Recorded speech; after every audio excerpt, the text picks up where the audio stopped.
I don't gotta change the world, I just got to be myself. I don't count dollar signs, spread love and I share the wealth. I've been overthinking all my life. No more wasting all my precious time. I feel alive, feeling like I'm 10 feet tall. I feel alive, feeling like I'm... And we're back with Garrett Charles Prock. And Well, I know I'm not the only one that's not happy. my government. Dude, how's it feel? You're on for the third time. It feels great. Yeah? Yeah. All right, well. I'm feeling good. Feeling great. It's feeling good, just like you should. Yep. How's, all right, let's, what should we start with first? I guess we'll just start with, Let's just talk. all right, well, talk to me. How you doing? How's everything? Everything's, life? dude, everything's horrible right now, dude.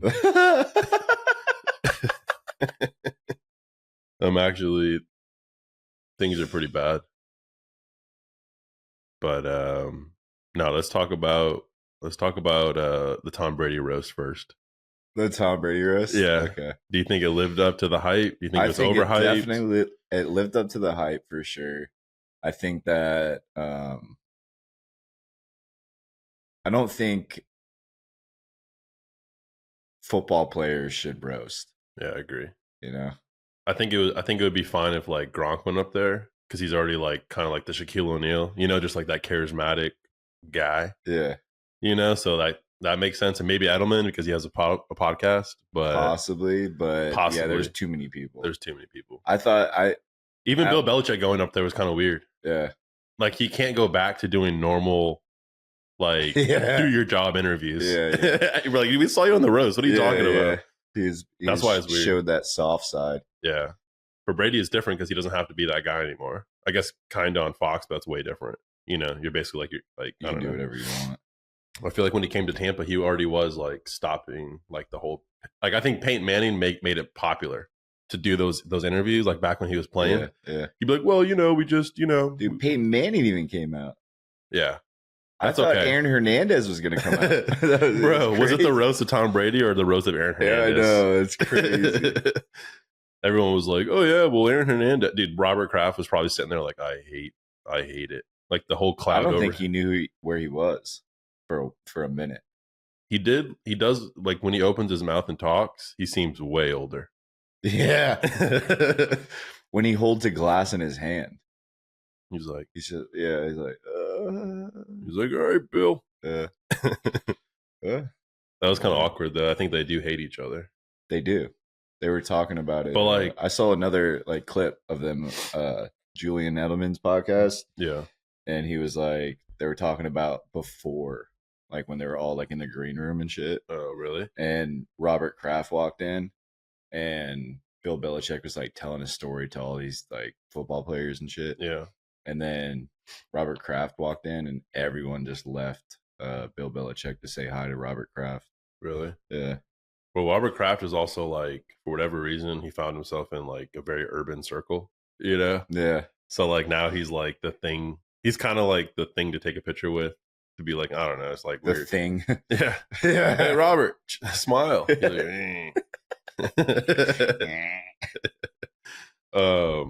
I think the roast is straight, but I don't know.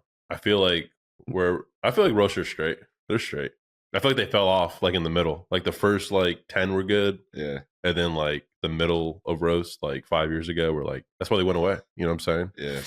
And then they went away because of how soft people society has become. That is true. Maybe you need the roast to like You bring comedy back. Need roast. But at the same time, they could have. I think they got to get like killers up there. Yeah. You know what I'm saying? Like you can't have like Tom's okay. You can't have Bird up there. Nah, because Tom could do anything. He could do like you can't have Bird up there. You can't have Bird up there, dude. Dude, was he wearing sandals too? I think. I don't know what he was wearing, but he was the weakest comedian up there. It didn't show well. Think about it. They're the only comedians that had to do like a ESPN top 10 segment. Yeah. It was like kind of weird. Yeah, he At least he laughed at his own jokes though. That's good. Yeah. I That's think what he thought he was doing a does live that all the time. podcast. Yeah. I don't know. You can't. I don't know. I don't like comedians that like Kevin Hart does that stuff like sometimes too, where he tries to use his own laughter to elicit He laughter. was doing that, yeah. You know what I'm saying? I hate that. That's what Bert does. Yeah. Like he starts laughing at his own joke harder. He's like, "You don't think this was funny?" Yeah, I think when Bert does it, it's genuine. Like he actually is laughing Yeah. at his own joke. Mhm. But when like someone like Kevin Hart does it, I think he's thinking. He's thinking. Like yeah. he's laughing to think of to the next think thing. about the next thing he's gonna Yeah. say. You know, I mean, to host that thing. First of all, I don't really. I feel like I don't remember like some of the other roasts, but I felt like didn't Jeff Ross just pretty much host normally? Like he Yeah. would do it, but he would kind of host it. yeah, the roast god. Yeah, I think he would have been probably better to host it than Kevin Hart, honestly. But I think Kevin did fine. Kevin did great. He did fine. I think he did great. That's a hard it's job. just like you can't practice for it. That's why. yeah, no, he did great. He was himself. He Imagine like the run through though, because they clearly did like a run through on stage. yeah, like a Like rehearsal. you walk out and sit here, yada yada, and that probably was pretty funny because the comedians can't help but like throw some like jokes and like the warm up and stuff. Yeah. And then you got like the players that are like, "Dang, I'm gonna suck there." Like that's crazy to like Tony that killed it, Nikki that killed it, and then whoever had to go up behind like after them. Even Sam J kind of killed it. Like, and then you got to be the person like you're going up next, and you're just like, "Dang, I'm not gonna make anybody laugh." Yeah. That's crazy. That's how I felt sometimes in Salt Lake City, bro. I was I'd see fucking some of my boys go up and crush, Mhm. and You're like, I don't have every single time I'd just be like, oh my god, there's no way I'm gonna get a laugh out of this shit. Who was I gonna say? We're in like a back room of a fucking brewery, and I'm just like, golly, like I'm pacing and shit. Yeah, let's talk about that open mics. The open mic The scene. open mic Dude. scene is crazy. It's the same. The thing about it is so consistent. I feel like anywhere you go, in some regards, you know what I'm saying? Kind of, but not But obviously really. different too. But Yeah. it's obviously determined upon like who's running it. But the comedians, I'm saying, like how they move, it's the same. Yeah. You know what I'm saying? 100%. Where it's just like, I guess you have to do it, but I'm just trying to think of something else. Like, think about any other thing that you do that you like do it around a group. You know what I'm saying? Like, I don't know. Like, it's just like you're only there to see if your jokes are funny, which means you need somebody to listen. Yeah. But nobody's there to listen because they're all there to work on their jokes. Exactly. So the best, what is that called? Reference, Mm-hmm. or I guess example or whatever. Yeah. So someone had a very good explanation, or like what happens at open mics. Yeah. Or comparison. Okay. So someone What'd they say? So someone had a great comparison, and he compared open mics to the driving range. Okay. Right? Yeah. So you go to the driving range to hit balls and get better. Mm-hmm. But you're not looking at the other people around you. Yeah, you should. You're focused on yourself. Yeah. Right? That is funny though, because at the driving range, like after like a few swings, you like kind of look back to like see if somebody's Yeah, like, to see if someone's looking. yeah, Yeah. either looking at you or like if Exactly. they're good at swinging, then they duff it. You're like, all right, I'm Yeah. So so you're out there just trying to drive, like trying to like hit it. Yeah. If you hit a great drive, like no one's gonna come up to you on the driving range and be like, "Wow, man, Yeah. that was great." Yeah. You know, unless you're like consistently like just crushing the golf ball. Yeah. And open mics is the same thing. You go into open mics to say some new jokes, to get a couple chuckles. Hopefully, you have some friends there that'll listen to you. Mm-hmm. That's huge. Like having some friends in the community, you know. In the comedy community, you know, to show up and laugh. Mm-hmm. But yeah, like you look out at an open mic and everyone's just fucking, their eyes are deep into their own notebook, just writing shit down. How long is too long to be doing open mic? I mean, I feel like there has to be like kind of an answer to that. I mean, there is an answer, but there's not, because some people can. I'm not saying like what like when you can like when you should stop ever doing them. You know what I'm saying? Yeah. But it shouldn't be like, oh, I'm doing 4 open mics this week. It's like, oh, I want to like hop in and do one. That's different. I think open mics. I think you should. I mean, you always have to be doing open mics until you get to a certain point, right? Well, what's that point? I don't know. Oh. I think it's that point is when you just start getting on shows. I guess, yeah. But if you have to do open mics, wouldn't that imply that you should have to almost like try hosting and, you know, opening, featuring? Like, you know what I'm saying? Like, do you still think that that's applicable? Or you think you could just do open mics and then jump into like showcases and then from there hope you get booked on shows? So in Utah, this is how it's kind of different. In Utah, it was a lot of showcases, a lot of like, you go to open mics. Mm-hmm. There's a couple showrunners, like people that run shows and shit mm-hmm. that go to the open mics. There's a couple comedy, like I guess companies out there mm-hmm. too, like Happy Valley, like promotion companies. Yeah, like promotion companies that like throw their own, you know, throw their own shit. Yeah, throw their own shows. Florida, I feel like there's a lot of competitions. Yeah, I feel like that's how you get like recognized. Like like you go to open mics mm-hmm. and then instead of showcases, they'll have like a Florida competition. Mm-hmm. You know, the winner gets $500 or some shit like that. Yeah. I remember when I was in Dania Beach the last time, the host of the Dania Beach show won. He was the most recent winner of the competition. Oh, really? So that's why he was hosting. Mm-hmm. And now he's like hosting all of those open mics. Yeah. And eventually he's going to get, you know, some opening spots too with that club. So, I mean, it's just like, if you're just, you know, grinding mm-hmm. and you're coming up with new material, or if you're just like working on your craft mm-hmm. and making sure that it's like completely detailed out and you know when you're going to get a laugh, you know, the timing of it. I mean, it's inevitable. Confidence. It's inevitable that, you know, you'll get on shows. Yeah.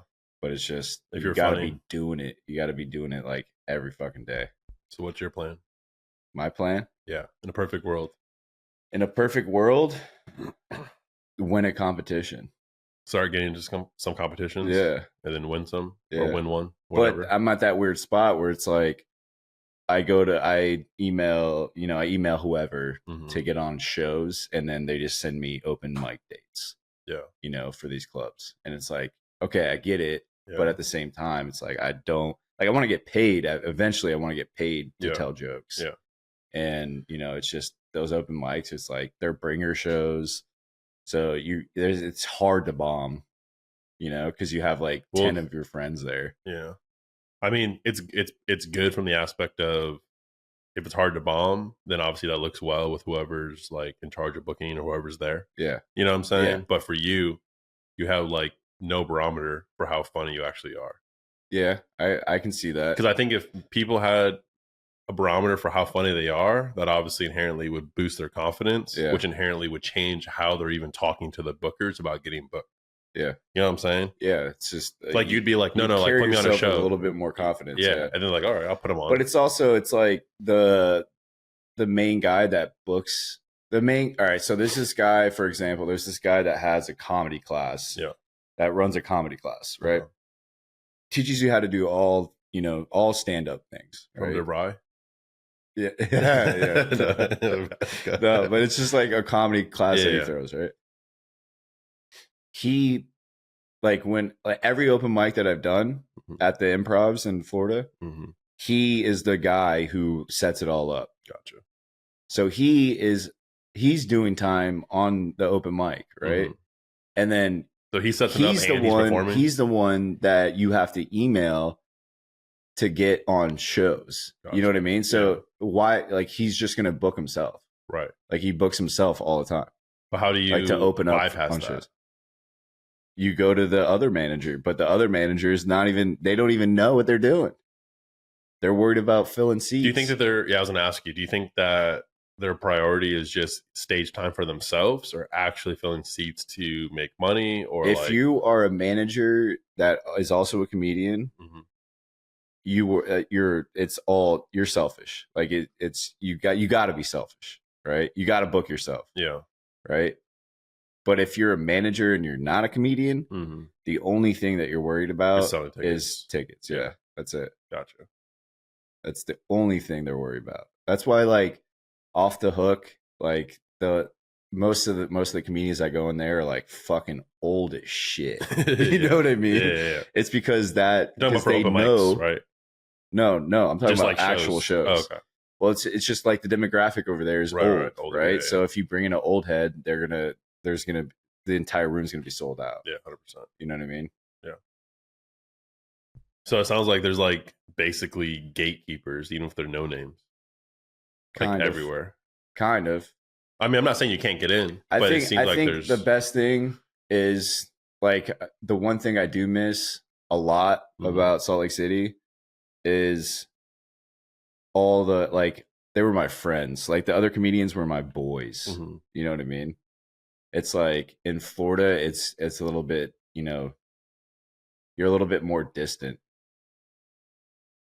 I feel like that's how it is in the music scene too. Yeah, basically. Like Atlanta, very collaborative. Yeah. Like other cities, like for fashion, New York's very collaborative. Nashville, very collaborative, you know, on the country music scene. Yeah. Obviously, LA, they used to be very collaborative from the comedy perspective. Obviously in Austin now, but I feel like Florida's like that. Even like from a sports perspective, because there's so many people from different states that are down here.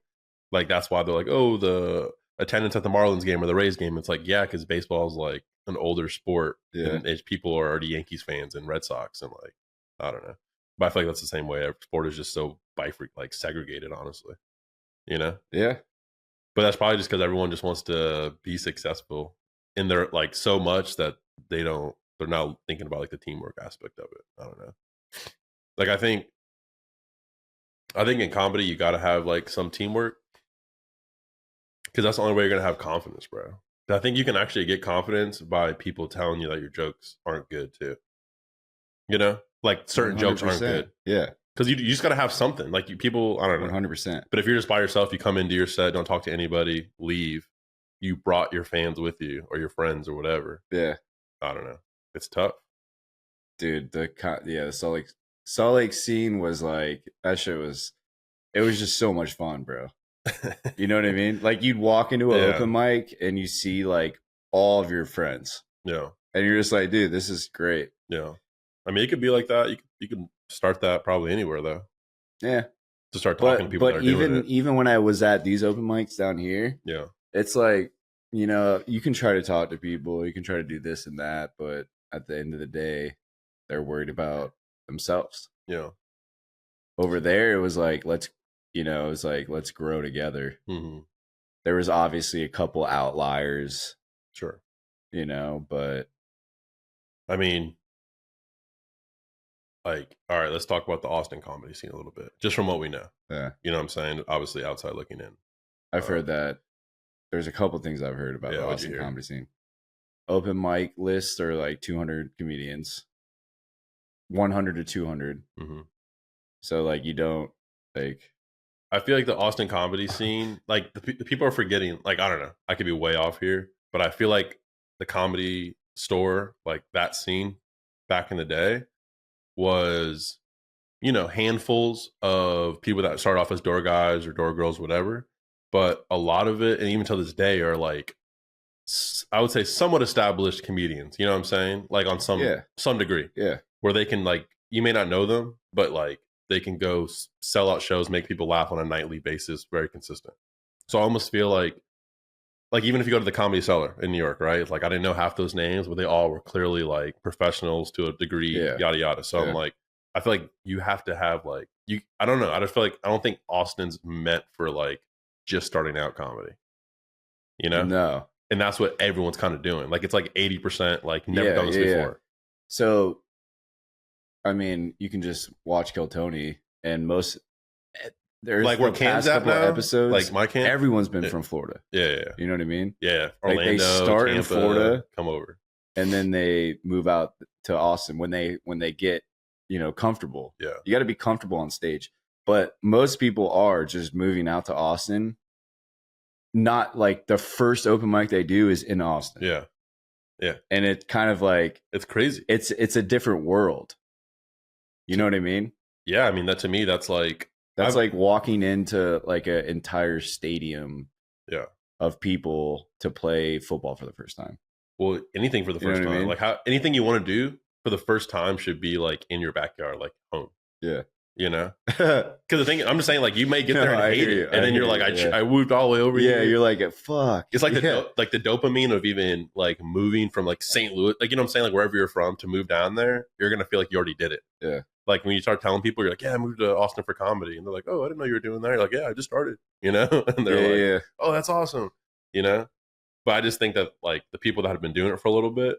You know what I'm saying? Like I was going to use Cam as an example. That's why when he goes out there, he can get booked and do stuff because like that's what it's meant for. I think he lives out there now. He might, and that's smart for him because of where he's at, like where he can, like going out there, he'll get stage time, and I think people like that will actually get the most value out of it. Because he's going to be on shows. He'll do some open mics probably or whatever it is. I saw he was at the Mothership, bro. There you go. Show at the Mothership. Yeah. So there you go.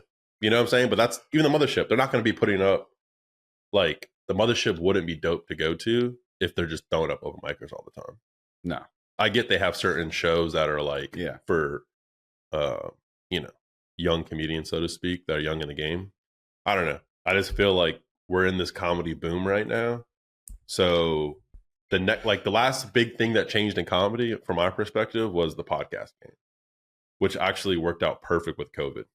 It was like COVID happened, killed live shows. Everyone that was a comedian could do a podcast. So when COVID went away, they all started selling way more tickets than they would have if COVID never was a thing.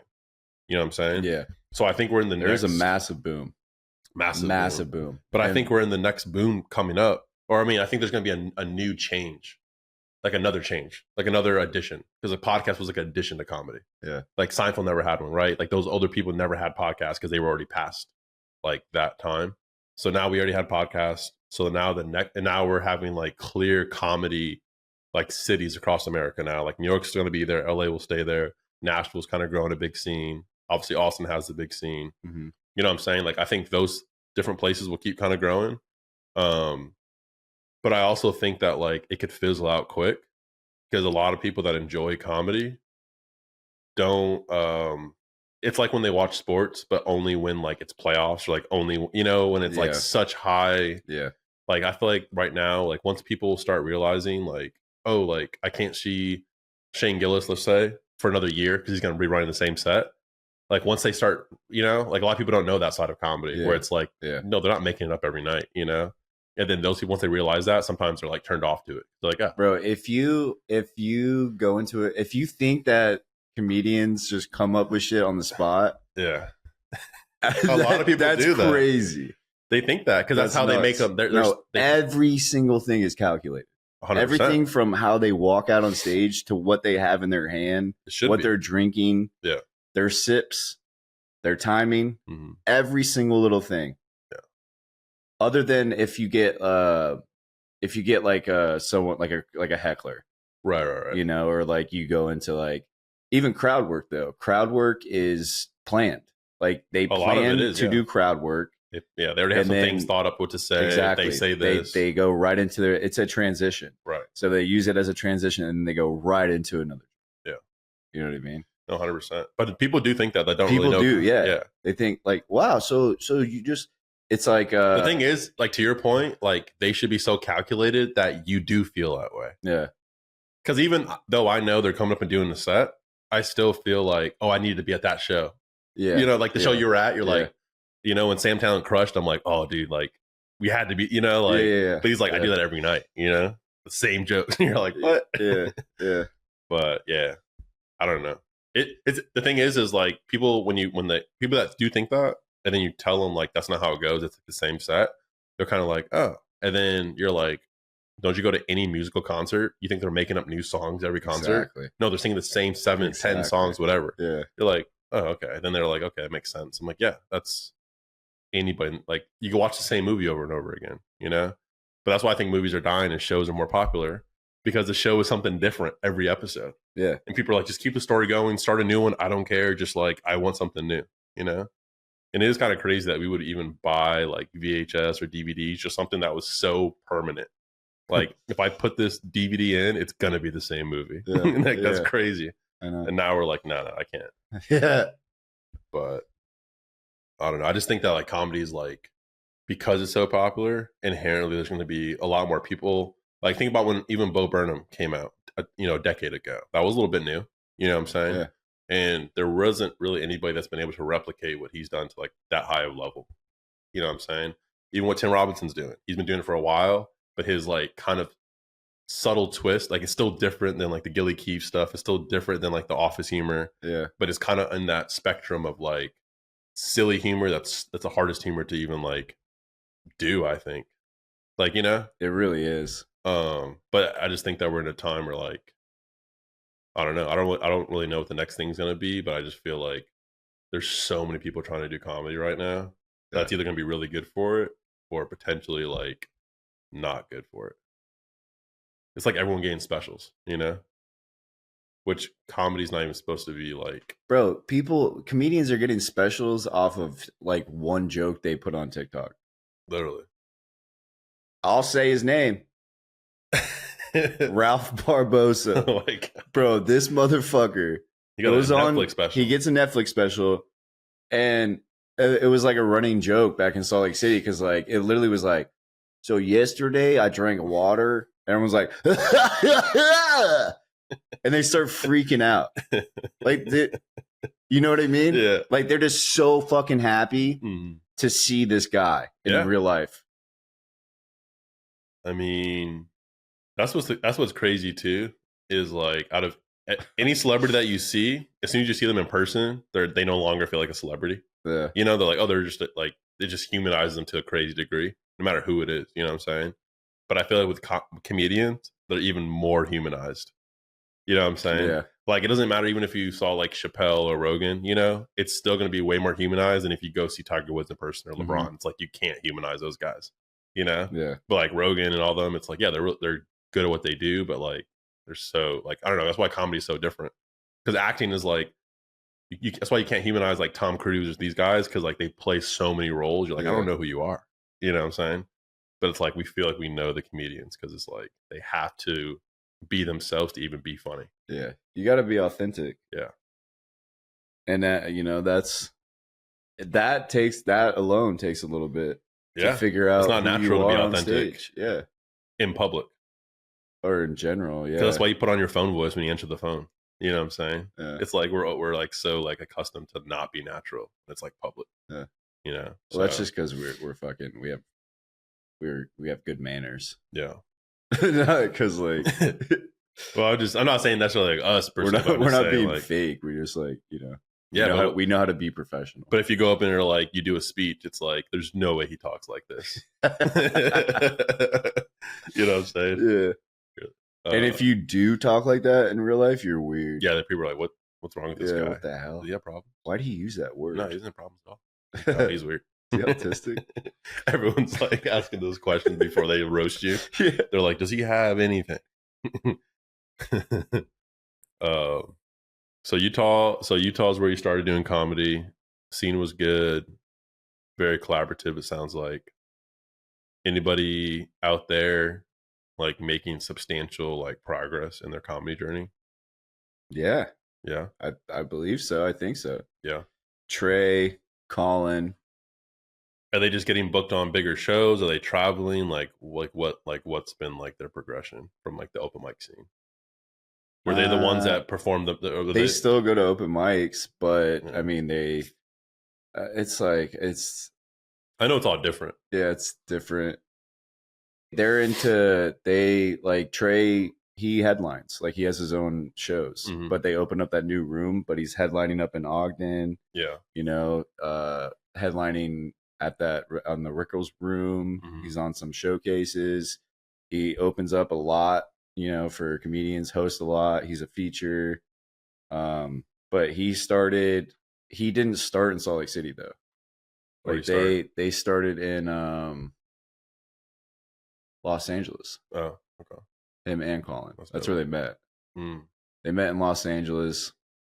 They were doing comedy out there. Then COVID happened. Mm-hmm. Everything shut down, and they were like, "We gotta move somewhere where we can do comedy." And Mhm. Salt Lake City was doing comedy stuff Oh, okay. during COVID. That's crazy. I mean, when I watch podcasts and stuff, I feel like a bunch of comedians have nothing but good things to say about Salt Lake City. Yeah, Like I nobody. mean, it's a good spot. It's a great spot. I mean, it is a great spot because even bigger cities don't have a scene. Yeah, You know what I'm saying? Like I don't know. The thing is like to have a scene, you got to do comedy in places that aren't meant for comedy.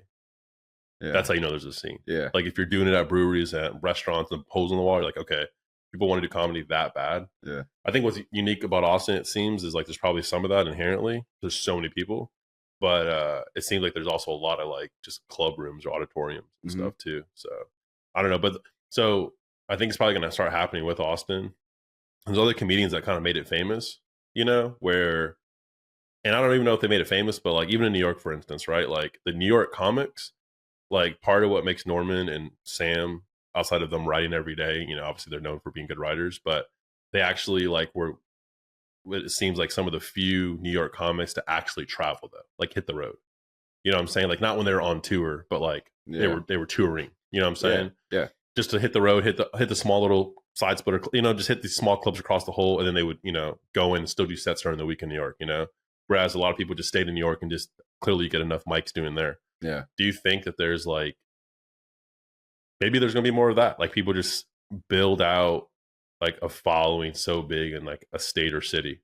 You That's know what I'm saying? you need. Yeah. Just like anything. Yeah. You know, if like think like Billy Strings, for example. Billy Strings was playing in coffee shops, Mm-hmm. just playing his guitar in coffee shops for years. Mm-hmm. And then like someone put a video on YouTube, and he's like everyone's like, dude, this guy's really good. And now he blew up. That's crazy. He got a following, Yeah. and now he can go wherever he wants. Yeah. I think that there's some comedians that they have the following, Mm-hmm. but the following is so good where they're at, Mm-hmm. they don't want to leave. Yeah. If that makes sense.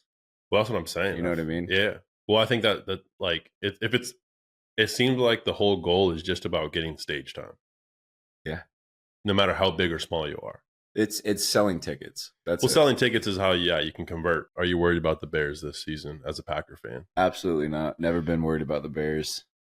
Do you think that I don't know, like there's been a couple rookie quarterbacks that have done pretty good. Mm-hmm. Like when they've been on a stacked team for their first year. Yeah. But I feel like this kid has brought so much pressure on himself outside of the inherent pressure of being the number one pick and going to a big market like Chicago. So he's equivalent to the Duke point guard that paints his nails. What's his name? I have no idea. He just Oh, I think I know you're talking about. Yeah, he's going Yeah. to the draft. But yeah, he loves that shit. I mean, he's getting views, he's getting people to look at him. I mean, do you think he's like, I don't know, for me, I think college football has changed. It's already changed, you know? But when he played at Oklahoma, he looked like unstoppable. Yeah. But everyone that played at Oklahoma looked unstoppable. Yeah. Whether it was Baker Mayfield, Hurts, like K1. Literally quarterback university, bro. Literally. Like if you got to stay at Oklahoma, bro. You got to stay. But you go to USC. Yeah. And I don't know.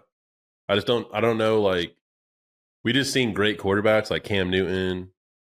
Obviously Tim Tebow was a great college quarterback, but I'm just saying we've seen great, even like Deshaun Watson or Trevor Lawrence. Like we just seen great quarterbacks literally carry their teams in college. Yeah. And I feel like he could not carry his team with his same great coach. Yeah. At USC. I feel the same way. So that's the only thing that makes me like, why is nobody like kind of pumping the brakes on like guaranteed success? You know what I'm saying? When last year I felt like was not a good showing. And then people in the same breath, people are like, don't think Shedeur Sanders is going to be a great quarterback because his team went 4-8 last year. You know what I'm saying? And I'm like, but Caleb's team was like not much better. I think they even lost to Colorado last year. You know what I'm saying? I don't know. I just think that like he's going to a great situation. You got Keenan Allen, DJ Moore, and then they just drafted Rome. Yeah. So I don't know. It's gonna be so. I think that Caleb Williams is gonna be a good quarterback eventually, but Like a legit starter. Just like anyone though, it's gonna take a little bit, you know. Yeah. Or he could completely fizzle out, and that'd be great as a Packers fan. You know what I mean? But I think that it's funny looking at what the Bears did because they did the same exact thing like 3 years ago with Justin Fields. They did, but they didn't have those receivers.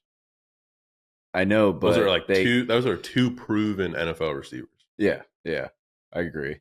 Yeah, and even DJ Moore started coming alive last year once he got comfortable. That's what I'm saying, though. Yeah, I mean, I like Justin Fields. I think Justin Fields is still a good quarterback. I think that. I mean, as a Packers fan, yeah, you're just not worried at all. I'm not worried. Nah, not worried about them being the Packers. I'm saying you're not worried about them even being like a legit team. Dude, like a problem. No, we got to worry about the fucking Detroit Lions. I was gonna say the Lions are there. Yeah, the Lions probably have the best quarterback in the division. I don't know about that, buddy. I mean, we got the GOAT, Jordan Love, baby. I love the love. I think Love will be good, bro. Your brother. You look like Jordan Love. No, I think Jordan Love is a decent quarterback. I don't think he's like a bad quarterback. He's a great quarterback. I think he's just so young, and I don't think we can even judge him. I think he's great. But the throws he was making is insane. I know, but him and Baker Mayfield both ended the last year on the same throw across their body. Like didn't need to make the throw. Yeah, we're driving down to go score. Deeper. That's. I know it's one play, but I'm just saying. We fucking Savage drops a pick six. Yeah, there's a bunch of plays you could point to. We could have been up 2 touchdowns against the fucking 49ers. I know. We should have won that game. We miss a fucking field goal. We miss an extra point. No, it's ultimate team game. It's like, fuck, man. But, no, I mean, I think Jordan Love's fine. But, yeah, I think the Lions are like... Bro, we think about the Vikings. The Vikings are going to be bad, dude. They have nobody. They got J.J. McCarthy as their quarterback. Yeah, they're going to be... That's going to just take time. It doesn't matter. He can be a decent quarterback. It's going to take time. Even, like, how many years did Jordan Love end up sitting behind Rodgers officially? Was it 2 years? 3. Or was it 3 full years? Yeah. It was 3? 3. And now he's been a starter for 2 full years now? I think. 1. What, last year was his first? That was the second year. Yeah, no. Oh, yeah, you're right, because Aaron Rodgers, yeah. So I think he's going to be he good. hasn't even played, dude. He played 1 year. He's going to be great. That's what I'm saying. He's young. I saw we were number 1 in red zone touchdowns. Last year? Like 95%. Like every time we were in the red zone, we scored a touchdown. I think the issue with the Packers, if there is an issue, is the coach, in my opinion. Matt? I don't think he's a bad coach. I think that he loses games because he tries to win them too hard. Like, yeah, I watch them play, and he'll be calling he calls like an impeccable first quarter, like mixing it up, run, pass, play action, like pre-snap movement, like all that stuff. You guys will be crushing it in the run game or the sweeps, and he just goes away from it. He's like, no, we want to run these outs and run this. Now you get a drop ball on first down, right? And things like, let's pass it again. Or just run it, and now you get stopped on second. You know, Now you're 3rd and long, and now it's like the play calling. There is definitely, there's always going to be discrepancies when it comes to play calling. But I think if we just stay healthy, if everyone stays healthy, then we shouldn't have a problem being a contender. I just don't know how they stay healthy up in that cold, dude. It's crazy. Dude, everyone gets hurt. Yeah, everyone. Your body's not supposed to be. Quay Walker for a fucking last of the season, and that crushed us, bro. Yeah. You know what I mean? I mean, we need a kicker. We got to we lost the game, and then 2 days later we brought in kickers to have them work out for us. Yeah. You know what I mean? That's crazy. Like, that's what we know we needed was a fucking kicker. Need a kicker. People were complaining about the defensive coordinator all season. Yeah, he's gone. I know he's gone now, but they were complaining about him all season. Yeah. Like, they wanted him to be fired mid-season. Yeah. But that's not really the Packer way, from what I understand. No. So, like... But everyone hates him, bro. Joe Barry. Yeah. I think that's his name. The thing is, I don't think that scrub. Yeah. I mean, the thing is the Packers were, like, a good team last year. They were a good team. Yeah. They surprised everybody because they were the youngest team, had honestly no expectations. Last year was like, let's just see if Jordan Love can be a quarterback, like Mhm. the media and stuff. You know what I'm saying? Dude, everyone kept saying that the Packers are playing with house money. That's what they kept saying Yeah. the entire season, like the entire postseason. Well, that's the thing. You can talk about your quarterback being good until it's time to pay him like he's a good quarterback. Yeah. And then it changes everything because of the salary cap. And it's already I would argue that Green Bay might be one of the hardest teams to attract in free agency simply because they play outside. I think if they played inside, people wouldn't really care about there being nothing to do there because they're there to work. You know what I'm saying? Yeah. And get better. But at least like in Minnesota and places like you're like, all right, I can play inside a dome. I can practice inside, you know. But the Packers and Buffalo, brutal. It is brutal.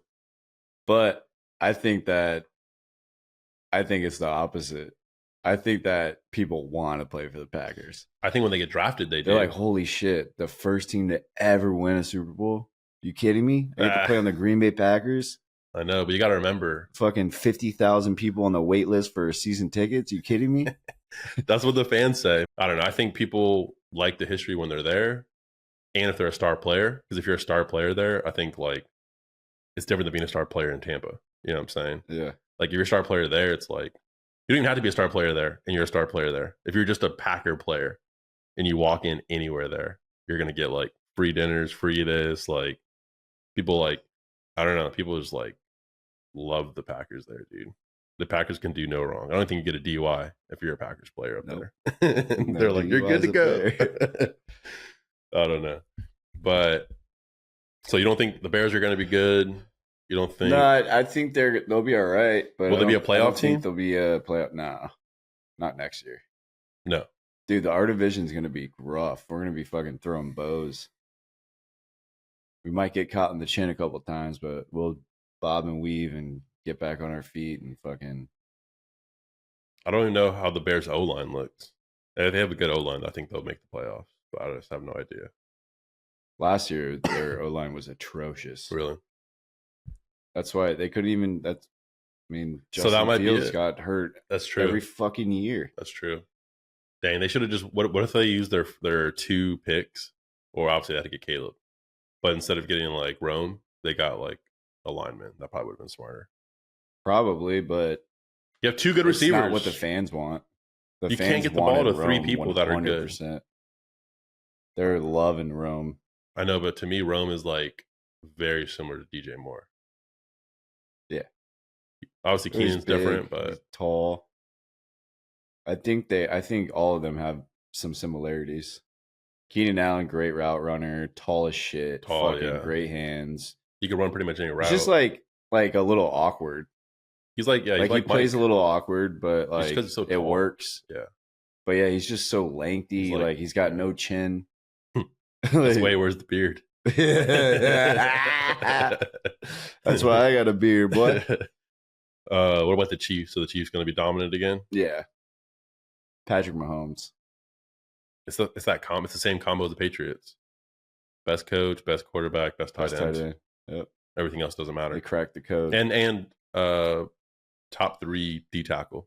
Yeah. You know what I'm saying? There's so many good D tackles now. I don't know who's like the best, but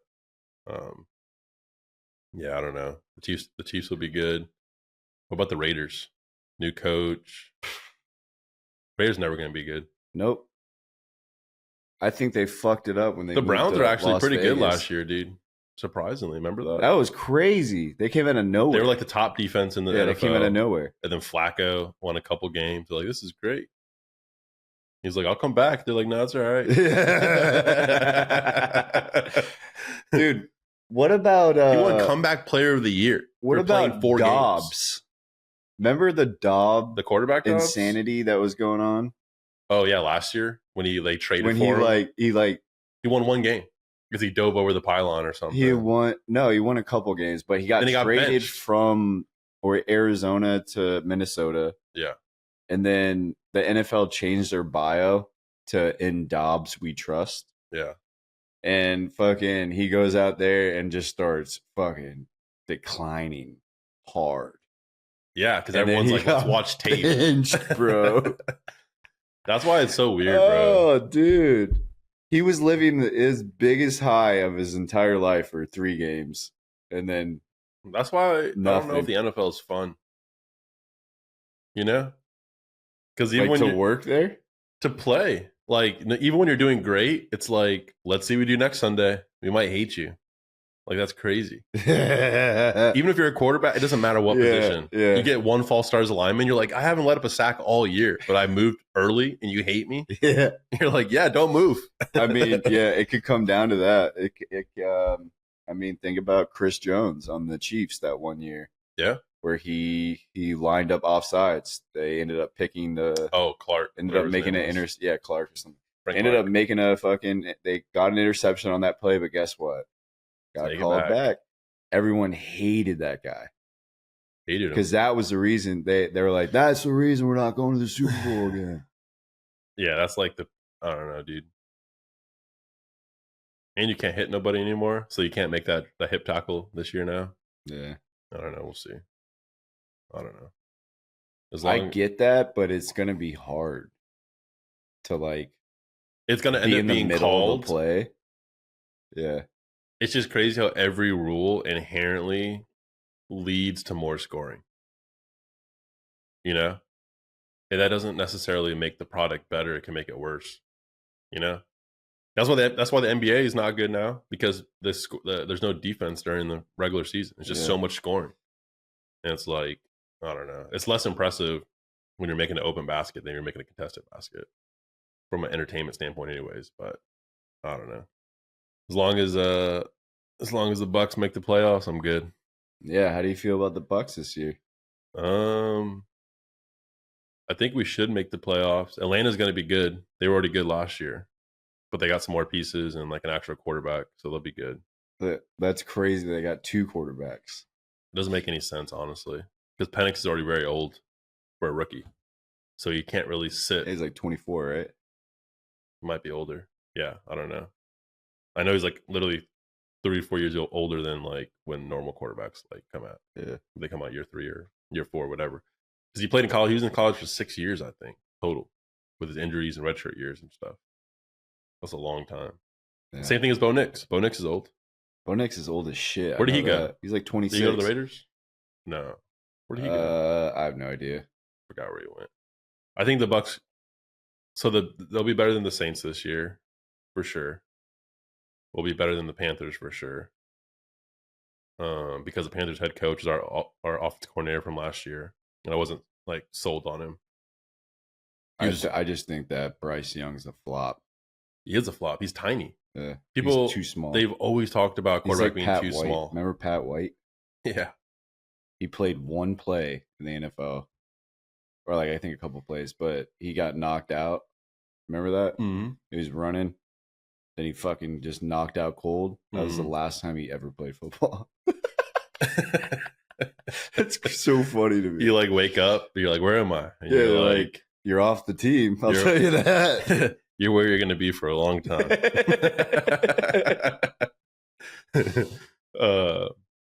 Atlanta's going to be good. It's going to be between us and Atlanta to win the division, I think. I mean, when you got Kirk Cousins surrounded by that much talent, because Bijan Robinson's one of the best. He's basically like a younger inherently, but like Christian McCaffrey. He does everything he can do. Out the backfield, catch, run routes, run the ball up the mid. Like he's literally probably a little bit stronger, just as quick, just as fast, Christian McCaffrey. Yeah. So I don't know. It's gonna be, and then Kyle Pitts will actually get utilized like how he should be utilized. Drake London's already a good receiver, and they got somebody else in the draft too. So, and their defense, they already got a bunch of pieces on defense, so they'll be legit. They'll probably be our hardest. It used to be between like us and the Saints, kinda, but I think the Saints are kind of falling off a little bit because their star players just getting older. Like Kamara's not the same anymore. You know what I'm saying? Obviously, he hasn't been the same in years. They haven't had a dominant receiver. Michael Thomas got that big contract and then just stopped playing football. Shit the bed. Yeah. So the Bucks, I mean, you got to think about it. We got one of the top, I would say he's easily a top 10 running back, Rashard White. He was the second best pass catching running back behind Chris McCaffrey last year. Big back. I had him on my fantasy. Yeah. He's good. We're just weak at tight end, but obviously when you have Chris and Mike as, our two receivers, plus we got Trey Palmer back. He was a rookie last year. That speedster we got, number 10. I thought you had a tight end. Who is it? Brate? Kate Otten. We didn't have Brate last year. Brate played on a different team last year. Otten? Kate Otten, yeah. Year 2 last year. So he's in year 3 now. That'd be funny if he'd... he's like Dallas Clark, bro. Sure-handed, but like... His first name starts with a C? Kate Otten. He went to Washington. Dude, all of our players on our team are from Washington. The first initial, last name. Otten. C. Otten. Yeah. And it's C. Otten. Oh, it's C. Otten. Well, we got them, but then we drafted a dope receiver and a dope running back. We got the running back from Oregon. Little small speedster. I think he was like 3rd in college football for most of his tackles since 2022.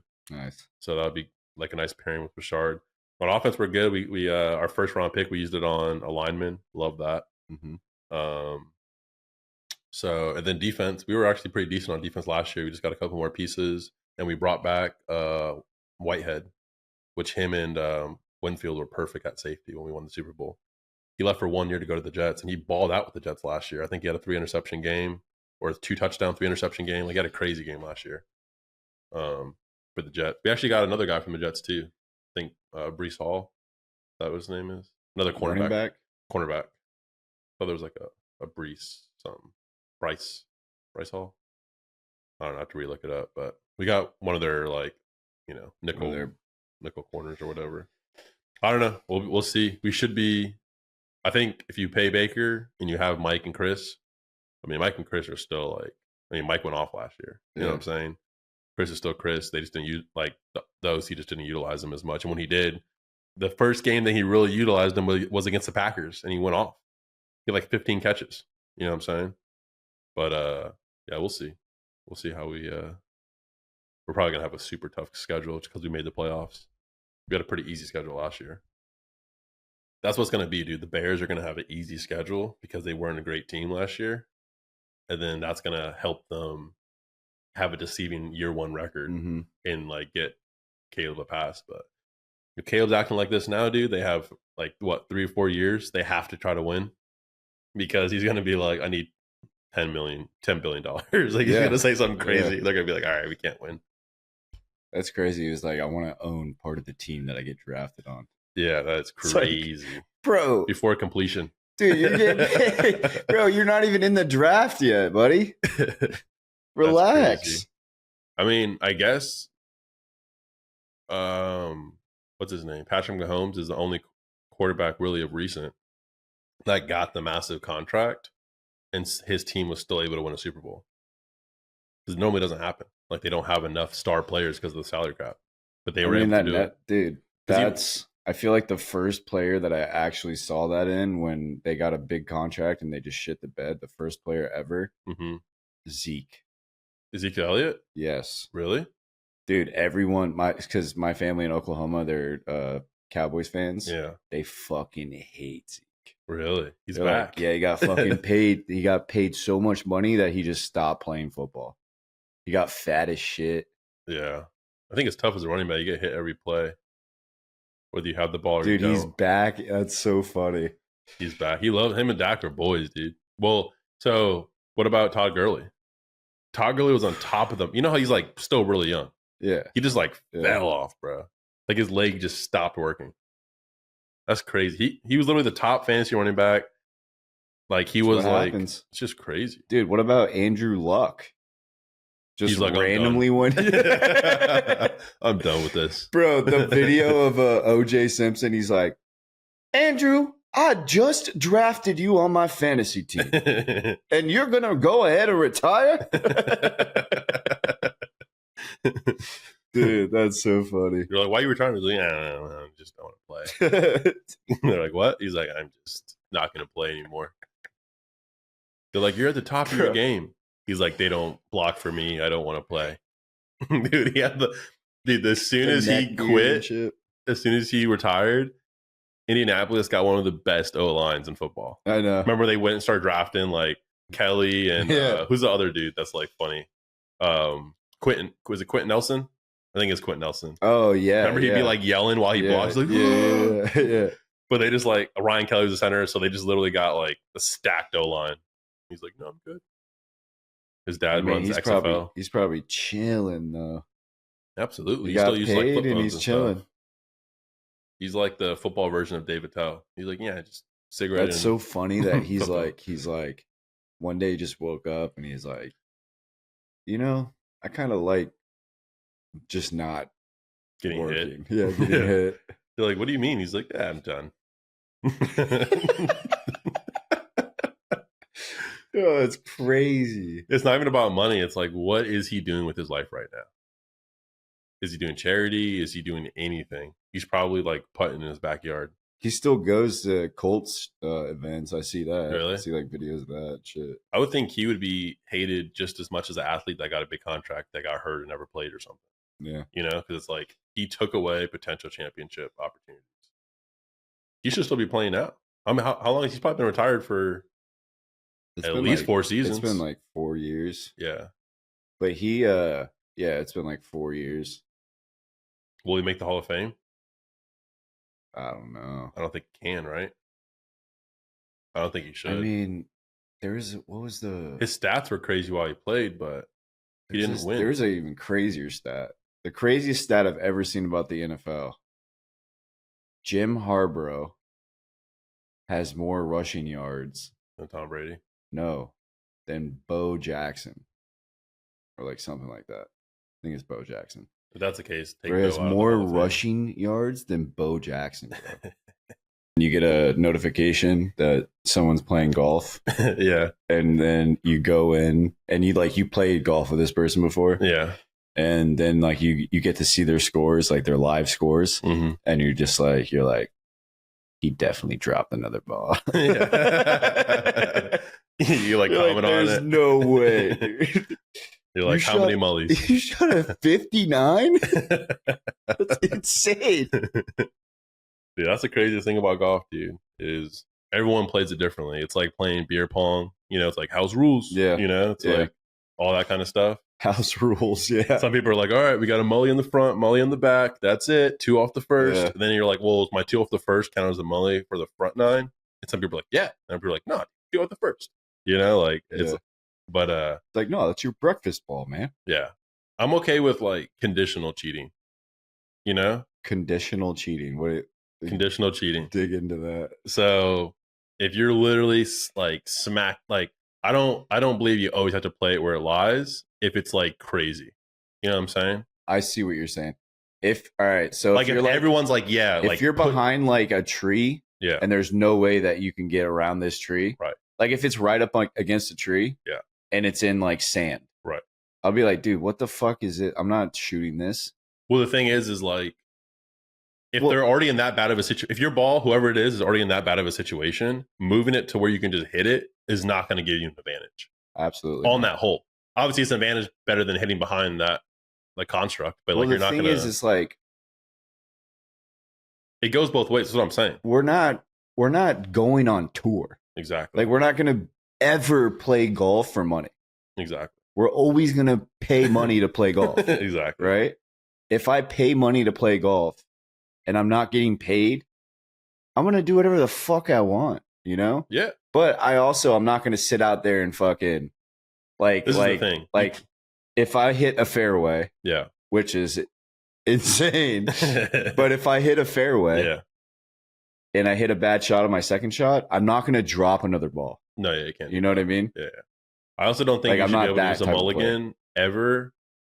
Like I don't think you should be able to ever use a mulligan outside of the tee box. I agree. Yeah. Like, because think about it. The only reason why you need a mulligan off the tee, and honestly, you should only be able to use a mulligan if your ball goes out of play from the tee. Yeah. Like if you had a bad drive and it just goes 150 or you worm burn it or something, I don't like, yeah, obviously you have 1 mully per 9 if that's the agreement, so you can hit another shot. But I really think it should be for like you sliced it, whatever, shanked it, it's out of play. Yeah. You know what I'm saying? Now, instead of dropping 3 or hitting 3, you can use your mully. You know what I'm saying? Yeah. But my whole thing is like, even if you want to like do a little foot wedge to bring it out of obstruction or give yourself a hittable shot, fluff it up, whatever, you can't be like abusing that and then be like trying to compare your score to whoever you're playing with. That's where it becomes an issue. And even if you're not comparing it, you can't even say it out loud. Like you can't be like, I got a 93. You're like, you got 103. Yeah, I got 10 shots in my head. literally. Yeah, I remember you like took another one. You know, there's this one of my buddies. He's like the most honest golfer. yeah. And when you play with him, you give him like a couple of You're like, come on, no, dude, please. You're literally like, come on, there's no way you're gonna like you got to move that a little bit. He's like taking off his shoes, Like, getting in the water and stuff. He's like, nah. He's like, nah. Yeah, he's like knee deep in the pond. Yeah, he's like, I have to. Yeah, but he's extremely honest. Shoots like I would go on the app to see like what he shot one day. He's like fucking 30 something over, and I'm like, that's an honest golfer. Yeah, it's a good golfer. You know what I mean? Yeah. That's a good golfer. The thing is like if you do that, yeah, it's a good golfer. Like if you do that, dude, by the time you get even to like 20 over and you drop 10 strokes, it's gonna feel so good because you're actually gonna be like really like 15 over compared to somebody else. You know what I'm saying? But I don't know. The thing is too is the only reason why you would even keep your score on these apps is in large part outside of the community, like you see your friends playing, but is to get a handicap, right? But the whole point of getting a handicap is so when you actually play in tournaments, you can actually score a good score. Exactly. So then you're over here cheating your handicap. Yeah. You know? I've never gotten that.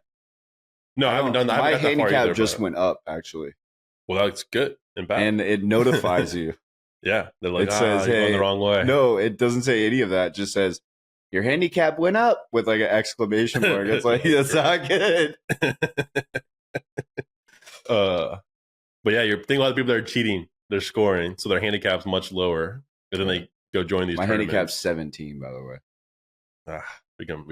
We'll cut that out.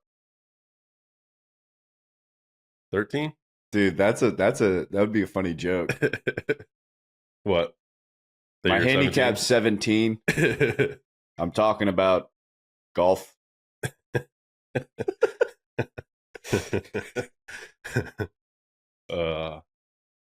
Is golf one of the few sports that there's not a Special Olympics for? No, they have to have it. That would be crazy. They have to have them. I don't think you could play it.